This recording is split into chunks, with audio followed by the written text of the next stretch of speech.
जिन पे वार हुआ उन्हीं को जेल भेज दिया। सोचो, वार जिस पे हुआ उसी को जेल भेज दिया।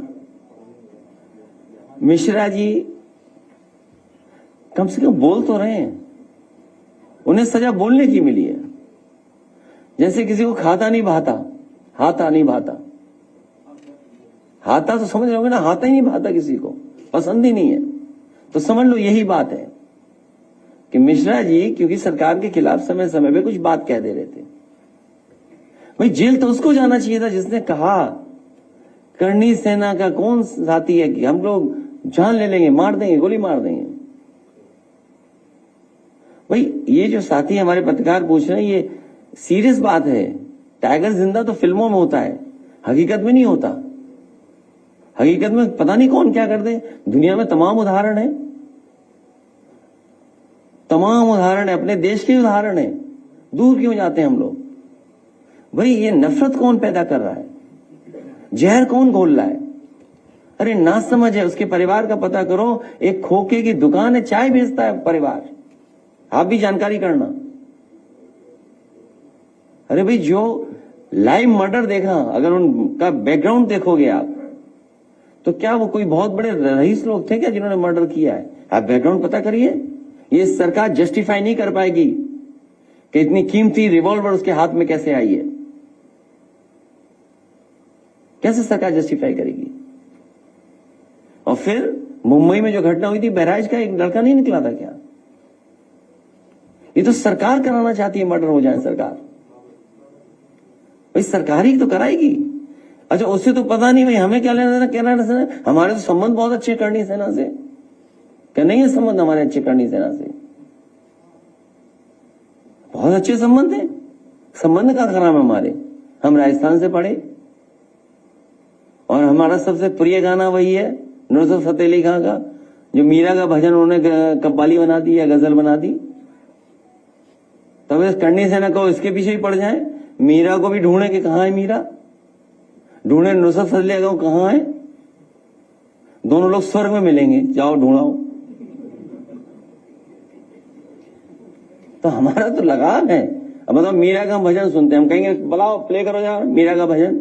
आप भी सुनिए कौन सा भजन, क्योंकि हम तो सुनते हैं। अब बताओ करणी सेना बंदूक लेके आ जाए तो क्या करेंगे? नहीं सुनोगे आप।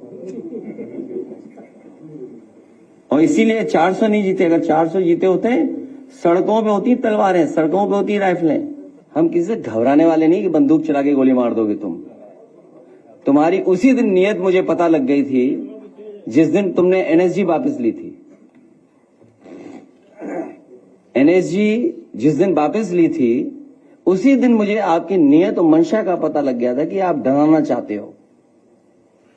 मैंने कभी सवाल नहीं पूछा। मुझसे बहुत से लोगों ने कहा कि एनएसजी को लेकर के आप लोकसभा में कहिए और विधानसभा में कहिए। मैंने कहा मैं ये बात नहीं कहूंगा। और मुझे तो ये लगता है जो डरपोक लोग हैं वो एनएसजी रखे हुए हैं, जो डरपोक लोग हैं वो एनएसजी रखे हुए हैं। मैं तो कहूंगा कि एनएसजी वापस दे दें, वो लोग भी वापस दे लें। क्या चीज?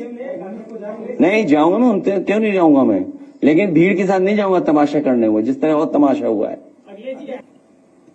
कब कौन चला जाए, चली चले का वो क्या कहावत है आखिरी समय का, बस वही चल रहा है। इसलिए अंडा और डंडा याद आ रहा है हमें। अंडा जीरो वाला और डंडा जाने के उनसे डंडा याद आ रहा है। क्या ये मुख्यमंत्री भाषा हो सकती है? और फिर अभी बाबा साहब भीमराव अम्बेडकर जी का हम लोगों ने संविधान और जयंती मनाई उनकी। सोचिए खुलेआम क्या लोग कह रहे हैं, गोली मार देंगे, जान ले लेंगे, हत्या कर देंगे। हमारे पास राणा जैसे लोग हैं जो जाकर के किसी की भी हत्या कर देंगे। मतलब यही संविधान है, यही बाबा साहब भीमराव अम्बेडकर का बना हुआ संविधान है। पुलिस पता नहीं क्या कर रही है, वो ढूंढ रही सोशल मीडिया पे कौन क्या लिख रहा है। एक बहुत नासमझ कार्यकर्ता कल मुझे मिला प्रतापगढ़ का। हालांकि सोशल मीडिया पे लिखने पे बहुत सारे लोगों पर एफआईआर हुई है। बीजेपी को आजादी है। मुझे पता है कि गुड़गांव में एक है व्यक्ति और कुछ नोएडा में जो ये ऑपरेट करते थे चीजें। पैसा मिलता उनको बड़े पैमाने पर, भर भर के पैसा जा रहा है। जो गरीब थे वो जाने किस हवाई जहाज में उड़ रहे हैं सुनने में आ रहा है। तो गरीब एक नासमझ कार्यकर्ता ने कुछ लिख दिया। आप में से कौन स्वीकार करेगा कि मुख्यमंत्री की भाषा ऐसी होनी चाहिए? भाई डंडे वाली भाषा तो नहीं होनी चाहिए और टोटी वाली भी भाषा नहीं होनी चाहिए। तो अगर ना समझने कुछ लिख दिया तो पुलिस भाग रही है। बताओ, पुलिस उनके खिलाफ नहीं भागेगी जो दिल्ली में शपथ लेकर के बैठी हुई है। एक ना समझ के पीछे पुलिस पड़ी हुई है, किसने सोशल मीडिया में क्या लिख दिया। अरे भाई जितनी उसको जानकारी उसने लिख दिया, अब आपको बुरा लग रहा है तो उसको डिलीट कर दो, मत देखो, फॉलो मत करो। किसने कहा फॉलो करना, देखना है सोशल मीडिया में समय खराब करना है अपना? राष्ट्रपिता महात्मा गांधी जी यही कह गए, बुरा मत देखो, बुरा मत सुनो, बुरा मत कहो। तो मैं अपने कार्यकर्ता से कहूंगा कि बुरा मत लिखो। तो इसलिए ये सरकार जाने वाली है, जाते समय इस तरह की भाषा इस्तेमाल कर रहे हैं। और फिर ये कोई नहीं है, ये सब बीजेपी के ट्रूपर्स हैं। जिस तरह हिटलर ने ट्रूपर्स बनाए थे, ये वही बीजेपी के लोग हैं।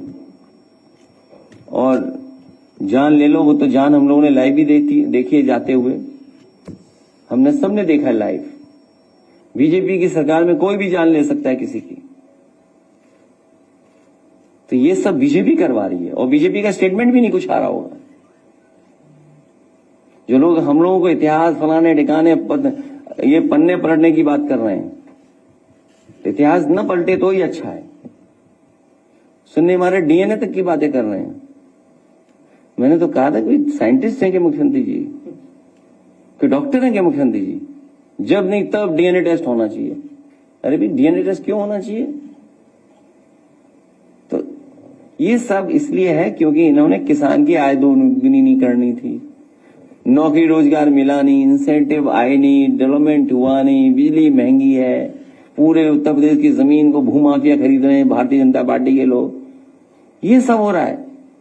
इसलिए हमें और आपका ध्यान हटाने के लिए ये सेनाएं भेजी जा रही हैं। सोशल मीडिया पे मैं तमाम कर रहे हैं। मैं उन पत्रकारों को भी बधाई देना चाहता हूं। जब कभी हमें मौका मिलेगा तो उनका बड़ा सम्मान करने का काम हम लोग करेंगे, एक सच्चे पत्रकार का। ईमानदार पत्रकार से तो नाराज हो जाते हैं लोग, लेकिन एक सच्चे पत्रकार जिसने स्टिंग ऑपरेशन कर करके ये बता दिया कि कौन कौन लोग शामिल थे इसमें, कौन कौन रहे लोग शामिल, जिन्होंने इस तरह का प्री प्लान प्रोपेगेंडा करवाया। सोचिए अब उनकी तो पोल खुल गई है, वो समाज में कैसे चल रहे होंगे, घर परिवार के लोगों को क्या बता रहे होंगे। जिस तरह का वो प्रोपेगेंडा कर रहे थे केवल पैसे के लिए, सोचिए आप।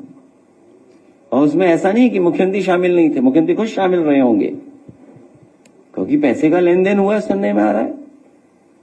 वो नाम तो सबने खुलासा कर दिया, हम तो जानते ही नहीं थे कौन है। एक सुनने में आया हाइट कम है उस आदमी की, सुनने में आया मुझे, सुनने में आया डस्टबिन से बड़ा नहीं है, तो बड़े डस्टबिन होते हैं। मैं आपका धन्यवाद देता हूं और महाराष्ट्र के इतने जिम्मेदार लोगों से मिलने का मौका मिला। आज जो हमारे साथ आ रहे हैं, मैं उनको बहुत बधाई देता हूं। आने वाले समय में सांप्रदायिक ताकतों के खिलाफ, भारतीय जनता पार्टी की अनकॉन्स्टिट्यूशनल पॉलिटिक्स के खिलाफ हम लोग लगातार काम करते रहेंगे, इसी तरह जोड़ते रहेंगे, पीढ़ी की आवाज को और आगे बढ़ेंगे। सामाजिक न्याय का राज स्थापित हो, उसके लिए हम लोग काम करते रहेंगे। बाबा साहब भीमराव अम्बेडकर जी से किसी की बराबरी नहीं हो सकती। अखबारों में पढ़ने को मिलता है कि कुछ लोग बराबरी की बात कर रहे हैं। हमारे आपके लिए उस समय भी कहा और मैं फिर कहता हूं, बहुत सारे लोगों के लिए बाबा साहब भीमराव अम्बेडकर जी आज भी भगवान हैं। और जो अखबारों में पढ़ते हैं कि कोई तुलना हो रही है, उनसे तुलना किसी की नहीं हो सकती। आप सबका बहुत बहुत धन्यवाद।